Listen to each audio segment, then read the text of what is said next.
নমস্কার বন্ধুরা, আশা করি ভালো আছো, সুস্থ আছো। আজকে চলে এসেছি দারুণ টেস্টি পালং শাকের রেসিপি নিয়ে। শীতের মরশুমে একবার হলেও পালং শাক দিয়ে চিকেনের এই রেসিপিটা রান্না করে খেয়ে দেখো। এই পালং চিকেন বানানো খুবই সহজ। আশা করছি এই রেসিপিটা তোমাদের খুব ভালো লাগবে। আমার চ্যানেল এখনও যদি সাবস্ক্রাইব করা না থাকে তাহলে সাবস্ক্রাইব করার অনুরোধ রইল। আমি এখানে 1 কেজি চিকেন নিয়ে নিয়েছি আর 400 গ্রাম পালং শাক নিয়েছি। পালং শাকটা এভাবে কেটে ধুয়ে নিয়েছি। চিকেনের মধ্যে নুন, হলুদ আর 2 চামচ ছোলার ছাতু দিয়ে দিলাম। হাত দিয়ে খুব ভালো করে ঘষে ঘষে মেখে নিচ্ছি। এখন এই সব কিছু খুব ভালোভাবে মিশিয়ে নিচ্ছি। ছাতুটা দিয়ে মেখে নিয়ে এখন এর মধ্যে দিয়ে দিচ্ছি 1 চামচ লঙ্কার গুঁড়ো আর সর্ষের তেল দিয়ে দিলাম। এখন খুব ভালো করে তেল আর লঙ্কার গুঁড়ো চিকেনের সঙ্গে মেখে নেব। এবার ম্যারিনেট হওয়ার জন্য আধ ঘন্টা রেখে দেব। হাতে সময় বেশি থাকলে 1 ঘন্টাও রেখে দিতে পারো। এবার মিক্সিং জারে 16 কোয়া রসুন দিলাম আর 1 ইঞ্চি আদা টুকরো করে মিক্সিং জারে দিয়ে দিলাম। 12-13টা কাঁচা লঙ্কা দিয়ে দিলাম। অল্প পরিমাণে জল দিয়ে দিলাম। এইভাবে পেস্ট করে নিয়েছি, একটা বাটিতে ঢেলে নিলাম। এখন 4টে পেঁয়াজ কেটে মিক্সিং জারে দিয়ে দিলাম। জল ছাড়া এরকম একটা পেস্ট বানিয়ে নিচ্ছি। আর ধনেপাতা পেস্ট করে নিচ্ছি। এবার এই পালং শাকটা গরম জলে সিদ্ধ করে নেব। খুব বেশি সিদ্ধ করার দরকার নেই, হালকা ভাপিয়ে নিলেই হবে। গ্যাসের ফ্লেম অফ করে জলটা ছেঁকে ঠান্ডা জলে এই পালং শাকটা ধুয়ে একটা মিক্সিং জারে পেস্ট করে নেব। এই যে দেখো, ঠিক এভাবেই পেস্ট করে নিয়েছি। গ্যাসে কড়াই বসিয়ে গ্যাসের ফ্লেম একদম মিডিয়াম রেখে কড়াইতে এলাচ আর দারচিনি দিয়ে দিলাম।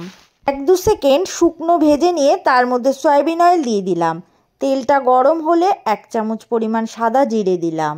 ফোড়নটা ভাজা হলেই তেলের মধ্যে ম্যারিনেট করে রাখা মাংসের পিসগুলো একে একে দিয়ে দিলাম। মাংসের পিসগুলো দিয়ে সাথে সাথে নাড়ার কোনো দরকার নেই। মাংসের 1 পিঠ ভাজা হলেই তবেই অপর পিঠ পাল্টে দেব। এভাবে 5-6 মিনিট রেখে দেব। 5-6 মিনিট পর অপর পিঠ উল্টে নেব। এভাবে খুব ভালো করে মাংসটা ভেজে নিচ্ছি।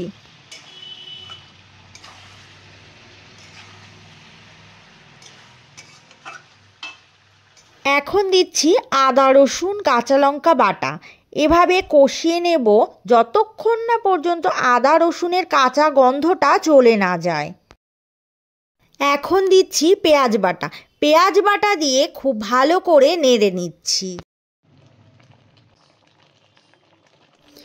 এভাবে কষিয়ে নেব আরও 3-4 মিনিট। গ্যাসের ফ্লেমটা হাইতে দিয়ে দেব। আর এখন স্বাদমতো নুন দিয়ে দিলাম। নুন দিয়ে সমস্ত কিছু আবারও নেড়ে নিচ্ছি। এবার দিচ্ছি একটা টমেটোকে 8 টুকরো করে। টমেটো দিয়ে আবারও 3-4 মিনিট কষিয়ে নেব। দিয়ে দিচ্ছি পালং শাক বাটা। খুব ভালো করে পালং শাক বাটাটা মাংসের সঙ্গে মিশিয়ে নিচ্ছি। এই পালং শাক দিয়ে মাংস রান্না করলে দারুণ একটা ফ্লেভার আসে। এখন সমস্ত কিছু স্বাদের ব্যালেন্সের জন্য 1 চামচ চিনি দিয়ে দিচ্ছি। আর দিলাম ধনেপাতা বাটা। এই ধনেপাতা বাটা পালং শাকের সঙ্গে ভালো করে মিশিয়ে নিচ্ছি। ব্যাস, আমাদের একদম রেডি পালং চিকেন। তোমরা দেখতেই পাচ্ছ কতটা লোভনীয় হয়েছে দেখতে, আর খেতেও দারুণ টেস্টি হয়। তাহলে একটা লাইক করে দিও আর কমেন্ট আর শেয়ার করতে ভুলো না।